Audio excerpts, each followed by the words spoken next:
There goes the fast freight train from Kansas City to Chicago. 1 mile of freight cars passing day after day by this gate, right on time. Let's go back a few hours to the freight yard at Kansas City. It's 8 o'clock in the morning. The conductor and the rear brakeman have orders to report for duty on the Chicago freight number 40. The conductor is the captain of the train. The yardmaster brings him a list. That's all there is of our train at 8 a.m. Just a list filled with numbers. Numbers telling which cars are scheduled to leave for Chicago at 9:30 this morning. Each freight car has a number on its side with the name of the company which owns it. And each whole train has a number instead of a name, like our fast freight number 40. Other trains have brought cars to this yard from all over the western United States and Canada. Now they are still strung together, and the ones that are to go to Chicago on number 40 must first be unscrambled. This man has the job of separating cars for all trains. To do this, he orders the cars to be pushed up this hill called a hump. When they are over the hump, the cars roll downhill all by themselves. On the hump, a man separates one car from another by pulling out the pin which holds them together.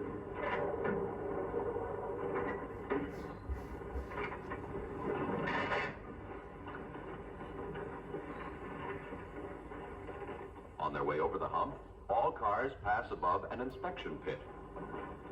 Strong lights show the bottom of cars. If the inspector finds anything wrong, he squirts white paint on a wheel as a sign that the car must go to the repair shop. 2 tech cars for number 40. And 2 cars go down the tracks together.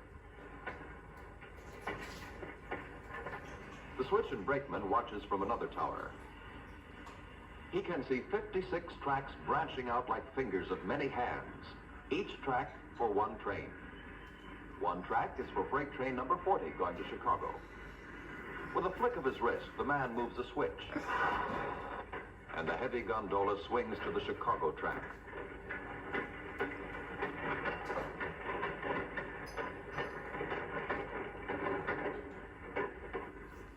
Now he pushes a button. A car filled with plate glass rolls down from the hump. The huge claws grip the wheels and slow them down. The car stops for a moment and then coasts along at just the right speed. Another touch on the button. Another car is slowed down and switched to the Chicago track.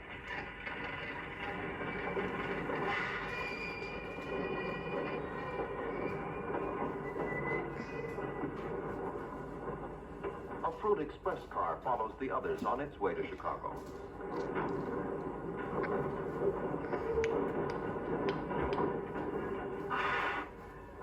Next comes a load of steel pipe for train number 40.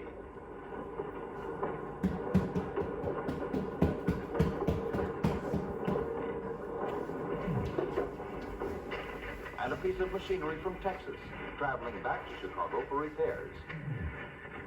Men in other towers move other cars to other tracks. All cars move at just the right speed, so that they will touch the next car without damage to its load. A brakeman couples together the cars for our train.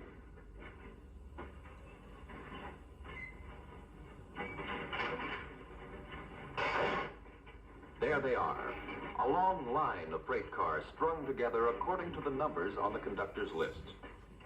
But this is not yet all of number 40. Here are some more cars for our train. In the icing dock, a machine fills the refrigerator cars with crushed ice so that the fruit and vegetables from the Rio Grande Valley and from California will stay fresh for the markets in the east.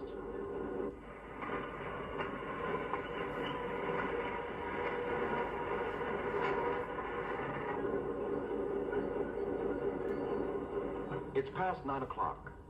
A switch engine is ordered to pull number 40 to the station for departure. There it goes to the departure track. In another part of the yard, the front brakeman, the engineer, and the fireman check the time and board the road engine. The conductor receives his last orders.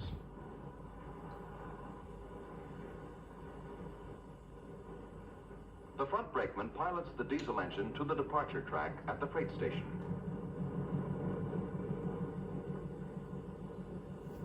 From the bridge, the conductor can see the engine hooking up to our train. And there comes the caboose, where the conductor and rear brakeman ride. Finally, number 40 is complete. Between 8 o'clock and 9:30, a mile of freight cars were all sorted out and put together. Every wheel and every brake is checked before the train leaves. Inspection's over. This man inspected the front part of the train. Fast freight number 40 for Chicago is all ready for the trip. The engineer takes over.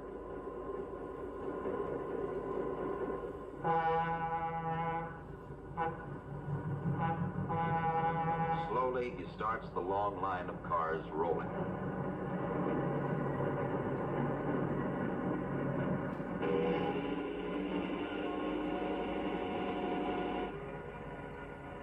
The front brakeman sits at the window of the engine cab and looks to the rear. That's how he checks the train during the trip. The conductor jumps on the train last. He signals, "I'm on," and the engineer knows that it's safe to increase speed.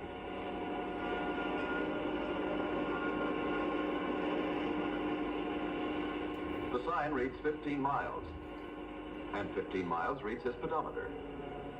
Green light means go, and the engineer shifts to higher speed.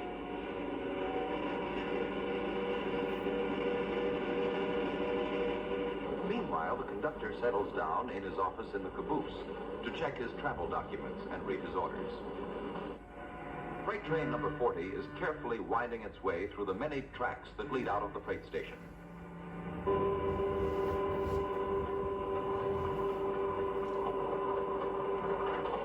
Up on a special seat in the caboose, the rear brakeman keeps watch. By radio telephone, he can tell the engineer when the rear end of the train has passed a curve or a trestle. Then the train can pick up speed again.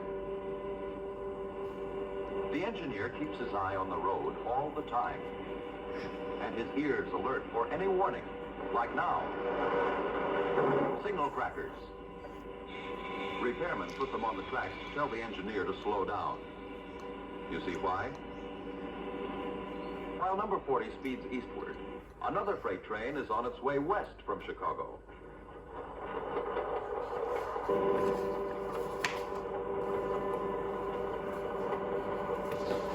Mile after mile, station after station pass by swiftly as our train travels at a maximum speed of 60 miles.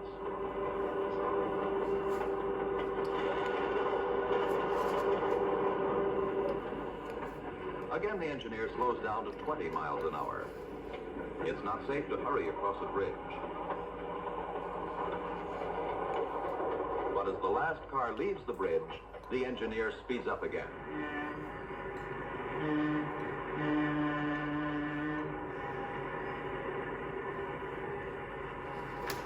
Soon the freight train arrives at its first stop. The engineer switches over to a side track, and a passenger train pulls into the station.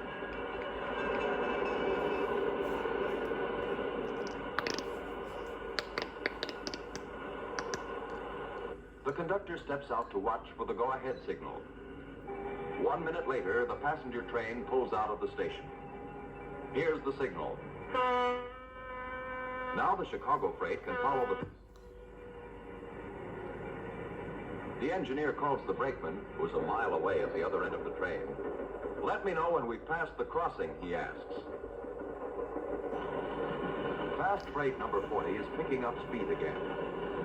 A mile of freight cars, over 100 of them, passing this gate day after day, carrying freight from many parts of the country to the big markets of Chicago and the industrial East.